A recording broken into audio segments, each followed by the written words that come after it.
हाय दोस्तों, कैसे हैं आप लोग। मैं आप सभी का अपना प्यारा दोस्त विनय कुमार प्रजापति आप सभी का अपने इस यूट्यूब चैनल पर स्वागत करता हूं और इस वीडियो से जुड़ने के लिए आप सभी का स्वागत करता हूं। जैसा कि आप लोग जानते हैं, केंद्र सरकार और राज्य सरकारों के बीच कोई टकराव या मतभेद कोई नई बात नहीं है। नई होती है तो बस नए नए मुद्दे और नई नई परिस्थितियां और केंद्र द्वारा उठाया गया कोई एक नया कदम, जिसके विरोध में राज्य सरकारें सड़क पर उतर आती हैं। इन दिनों तमिलनाडु और केंद्र सरकार के बीच जो टकराव की स्थिति बनी हुई है, क्या उससे आप लोगों को नहीं लगता कि इस प्रकार केंद्र सरकार और तमिलनाडु राज्य सरकार की जो टकराव की स्थिति है, उससे दूसरे राज्यों पर भी कोई बुरा असर पड़ सकता है? जी हाँ, इस टकराव का दूसरे राज्यों पर भी बुरा असर पड़ सकता है, क्योंकि तमिलनाडु के मुख्यमंत्री M.K. स्टालिन साहब केंद्र सरकार के अमूमन सभी फैसले और सभी निर्णयों का विरोध ही करते हैं। जैसे कि मान लो एक फैमिली है और उस फैमिली में 5 सदस्य हैं, जिसमें से एक गार्जियन है और 4 मेंबर हैं। अब उस गार्जियन ने कोई एक निर्णय लिया, एक फैसला लिया जो मतलब चारों के हित में हो, लेकिन उसमें से एक मेंबर ने मना कर दिया, उस निर्णय का विरोध कर दिया। चलो, एक निर्णय का विरोध किया, एक फैसले का विरोध किया, कोई बात नहीं है। अगर वो अमूमन सभी निर्णयों सभी फैसलों का अगर वो विरोध ही करेगा, तो क्या बाकी के 3 नंबर पर उसका कोई असर नहीं पड़ेगा? थोड़ा सा लॉजिक लगाइए। और जैसा कि आप लोगों के पास भी फैमिली है, आप लोग भी फैमिली में रहते हो, तो इस प्रकार के विरोध से अगर फैमिली में कोई एक आदमी गार्जियन के फैसले का विरोध करता है, वो भी मतलब मैक्सिमम विरोध करता है, तो उसका उस परिवार पर क्या असर पड़ता है, बाकी के और जो मेंबर हैं उन पर क्या प्रभाव पड़ता है? वही बात मैं आप लोगों को यहाँ केंद्र एवं राज्य सरकारों के बीच जो एक टकराव, एक मतभेद की स्थिति बनी रहती है, उसके बारे में आप लोगों को यही चीज मैं समझाना चाहता हूँ कि अगर एक राज्य सरकार केंद्र सरकार के विरोध में इस तरह खड़ी रहेगी कि उसके अमूमन हर फैसले का विरोध करे, तो इस विरोध से अदर स्टेट पर क्या प्रभाव पड़ सकता है? क्या सकारात्मक प्रभाव हो सकते हैं, क्या नकारात्मक प्रभाव हो सकते हैं?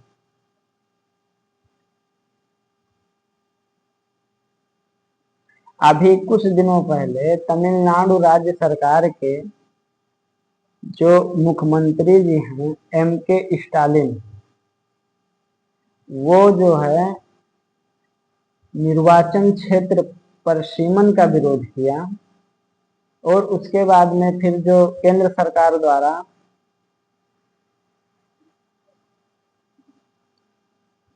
नई शिक्षा पद्धति लागू की गई थी, उसका भी विरोध किया।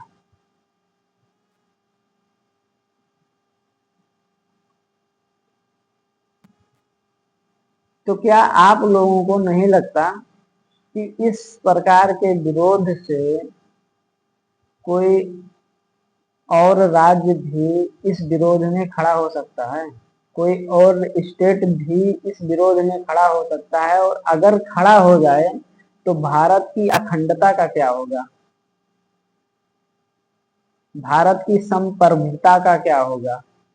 जो एक अवधारणा बनी आ रही है कि भारत में विविधता में भी एकता है, उस अवधारणा का क्या होगा? क्या महत्व रह जाएगा इस अवधारणा का कि भारत में विविधता में भी एकता है?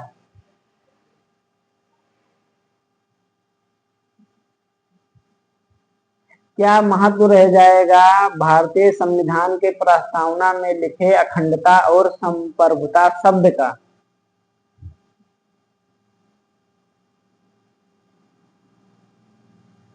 कि जहां पर देश में केंद्र सरकार द्वारा लिए गए फैसले का विरोध भारत के ही राज्य कर रहे हैं,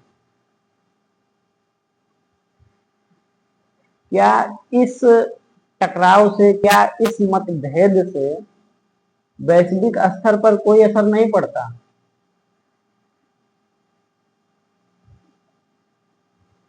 इस टकराव से, इस मतभेद से वैश्विक स्तर पर भारत का चित्र कैसा बनता है?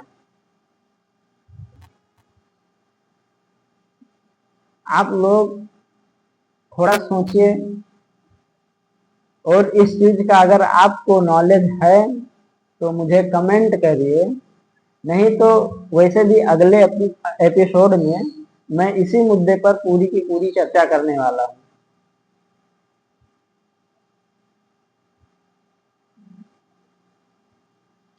अभी आप लोगों के मन में एक सवाल आ रहा होगा कि तमिलनाडु सरकार ने निर्वाचन क्षेत्र परिसीमन का विरोध किया, नई शिक्षा पद्धति का विरोध किया, लेकिन क्यों किया? ये चीज आप लोगों के मन में आ रही होगी कि अगर किया तो क्यों किया।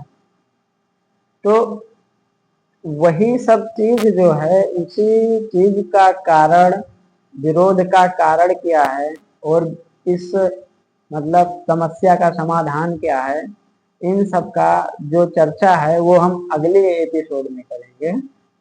इसमें सिर्फ हम केंद्र सरकार और राज्य सरकार के बीच जो मतभेद है, जो टकराव बनी हुई है, उसके बारे में चर्चा करेंगे। अभी वर्तमान समय में भारत में 7 से 8 राज्य ऐसे हैं जिनके बीच केंद्र सरकार और इन राज्यों के बीच ये टकराव, ये मतभेद कई दशकों से चले आ रहे हैं। अभी वो मतभेद क्या है उसके कारण और क्या है उसका निवारण, इन सब की चर्चा हम एपिसोड बाय एपिसोड करते रहेंगे,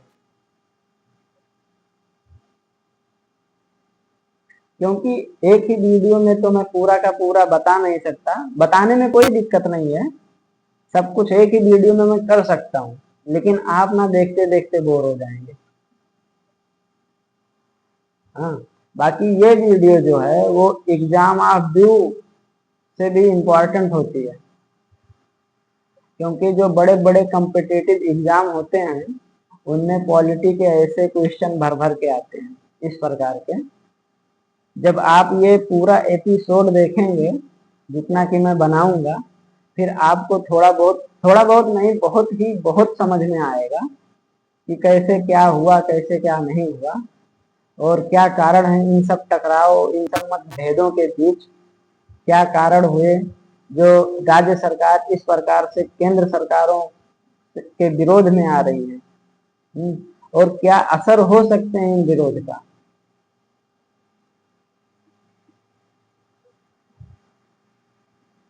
अभी तमिलनाडु सरकार ने भारतीय रुपए के प्रतीक को बदलकर, जहां पे देवनागरी लिपि का रा शब्द होता है उसके ऊपर 2 समांतर रेखाएं होती हैं, उसको बदलकर तमिल भाषा के रूप को अपनाया है। और स्टालिन साहब ने कहा है कि ये मातृभाषा को सम्मान देने जैसा है, मतलब इससे मातृभाषा की जो सम्मान है वो बढ़ेगी। अभी तो ऐसे में सभी स्टेट जो हैं, गुजरात, महाराष्ट्र, केरल, कर्नाटक, सब अपनी अपनी मातृभाषा को सम्मान देने लग जाएंगे, तो फिर भारत की मातृभाषा का क्या होगा?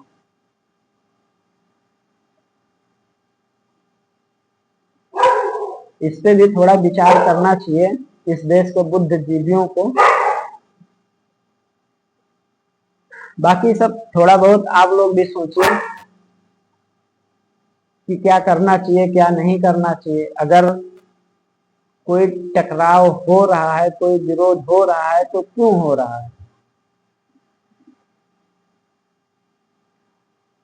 ये वीडियो बनाने का मेरा वैसे कोई मोटिव नहीं है, लेकिन इस वीडियो को बनाने का सबसे बड़ा मोटिव ये है कि ज्यादातर जो है ना पिछड़े इलाकों में, जो पिछड़े इलाकों के नागरिक होते हैं, पब्लिक हैं, जनता हैं, वो आजकल भारत की राजनीति में इस कदर सक्रिय हैं कि उनको फ्री के राशन और फ्री के पैसे के अलावा कुछ दिखता ही नहीं है कि देश में क्या हो रहा है, देश किस तरफ जा रहा है। बस वही मोबाइल में कोई रील आ गया कि भारत अब विश्व गुरु बनने जा रहा है, बस उसी दौड़ के पीछे सब लोग लग गए।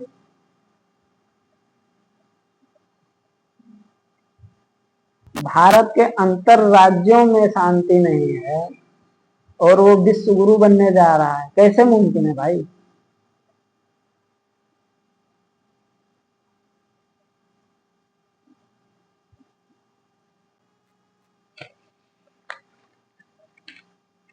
अभी प्रेजेंट टाइम में जैसे केंद्र सरकार और राज्य सरकारों के बीच जो टकराव है, उनमें 7-8 राज्य शामिल हैं। भारत के पूर्वोत्तर क्षेत्र जो आते हैं ना, असम, अरुणाचल प्रदेश, मणिपुर, त्रिपुरा, नागालैंड, मेघालय, इन सबके बीच तो सीमा विवाद चालू है। उसके बाद केरल हो गया, केरल राज्य और केंद्र सरकार राज्य का भी मतभेद चालू है, इनका भी विवाद चालू है। अभी ये किस मुद्दे पर है, क्यों है, क्या कारण है, ये सब मैं दूसरी एपिसोड में ही बताऊंगा। इसमें सिर्फ इसका पूरा डिस्क्रिप्शन बोले तो तय करना है कि किस एपिसोड में क्या बताना है और क्या नहीं बताना है।